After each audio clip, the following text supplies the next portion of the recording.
In a world shimmering with extraordinary powers, where young heroes could bend light or command the wind, lived a 7-year-old girl named Zara. Her skin was the rich, warm color of polished mahogany, and her hair was a magnificent cloud of tight, coily curls that sparkled with 1,000 tiny, iridescent lights, like a galaxy captured just for her. Zara was bright, brave, and had a heart bigger than the whole wide world. She lived in a cozy little corner of the city, where the buildings were huddled close together and laughter echoed in the narrow streets. Her family wasn't wealthy, not in the way the world measured riches with gold and jewels, but they were rich in love, stories, and the delicious smell of her grandmother's cooking. One sunny morning, a most peculiar letter arrived, sealed with a crest of a golden griffin. It was an acceptance letter to the most prestigious school in the supernatural world, the Gilded Griffin Academy for the exceptionally gifted. The academy was a breathtaking sight, a castle of gleaming white marble and towering spires that pierced the clouds, perched atop a floating island. Its halls were filled with the children of the world's most powerful and wealthy supernatural families. There was Leo, who could sculpt roaring lions from pure sunlight, and Seraphina, whose whispers could make flowers bloom in an instant. The students wore uniforms of crisp, tailored velvet, and their powers were dazzling, grand, and impressive. Zara, in her lovingly hand-stitched uniform that was just a little different from everyone else's, felt a flutter of excitement mixed with a pang of intimidation. When the time came for the grand assembly, where each new student demonstrated their unique ability, Zara watched in awe. A boy conjured a miniature, controlled tornado in the palm of his hand. A girl painted a living, fluttering butterfly in the air with a sweep of her fingers. The room buzzed with power and privilege. When Headmaster Sterling, a stern man with a monocle and the ability to freeze time, called her name Zara Imani, she stepped forward, her heart thumping like a drum. She took a deep breath, scrunched up her nose in concentration, and shook her head. From her sparkly hair, a cascade of bubbles floated into the air. But these were no ordinary bubbles. They shimmered with every color of the rainbow, swirling with nebula and distant stars. They were beautiful, magical, and utterly silent. A hush fell over the great hall, followed by a ripple of giggles. "Bubbles?" a snide voice whispered. "Is that it?" The students, used to flashy, earth-shaking powers, looked at Zara's gentle, floating spheres with disdain. They saw no force, no might, no obvious utility. Headmaster Sterling cleared his throat, a hint of disappointment in his eyes. "Quite decorative, Miss Imani," he said dismissively. From that day on, Zara was labeled. She was Bubble Girl, the charity case, the one with the worthless, pretty power. The other children, with their grand abilities, either ignored her or teased her, calling her power a parlor trick. Zara felt a deep ache in her chest.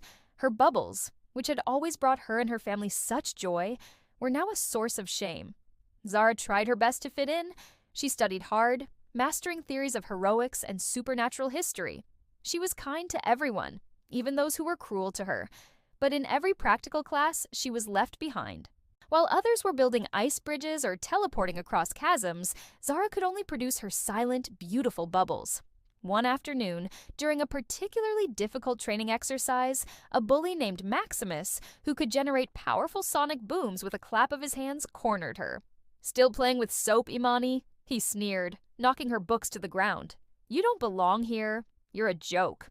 His words struck Zara harder than any physical blow.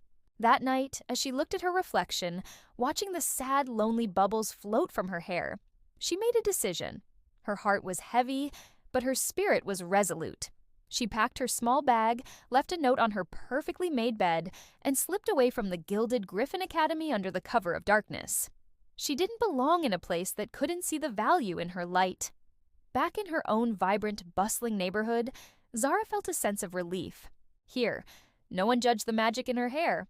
Her family welcomed her back with open arms, their love a warm blanket against the cold sting of the academy. But Zara hadn't given up on being a hero. She knew, deep down, that her power had a purpose. She started small. She saw Mrs. Gable, the elderly baker, struggling with loneliness after her shop closed for the day. Zara filled her small bakery with bubbles that held the scent of fresh bread, and the sound of her late husband's favorite song, bringing a tearful smile to the old woman's face. She found a little boy who had lost his favorite toy kite and was crying in the park. Zara created a giant, sturdy bubble, lifted the kite from the highest tree branch, and floated it gently back into his grateful hands. The bubbles weren't just pretty, they could hold memories, scents, sounds, and even objects. They were vessels of hope and happiness. One evening, a disaster struck the city. A fire had broken out in the old clock tower, a historical landmark that was the heart of their community.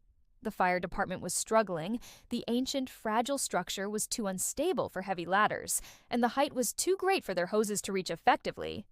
From her window, Zara saw the orange glow and the panic in the streets. Without a second thought, she ran towards the danger.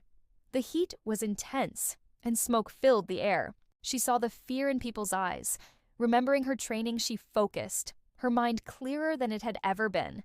She shook her head, not with frustration, but with purpose. A torrent of shimmering bubbles erupted from her hair. She willed them to be strong, to be resilient. She created a massive, interconnected chain of bubbles, forming a floating, crystalline staircase up the side of the burning tower. The firefighters stared in disbelief, then scrambled up the impossible, buoyant steps. Then, Zara did something even more incredible. She created thousands of smaller bubbles and directed them towards the flames, each one filled with a single, precious drop of water she collected from a nearby fountain. The bubbles swirled around the fire, popping in a gentle hiss, releasing their moisture and starving the flames of oxygen. It was like a magical, targeted rainstorm.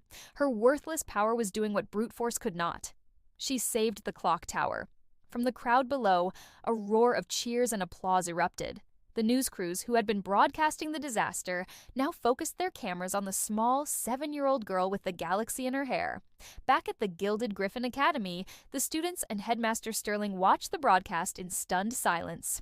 They saw the Bubble Girl, the Oddball, performing an act of heroism more creative, more precise, and more impactful than anything they had ever imagined.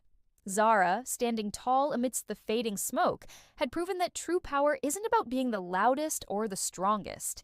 It's about the size of your heart, the strength of your spirit, and the courage to see the magic in what makes you unique. She was no longer just Zara Imani, she was a hero.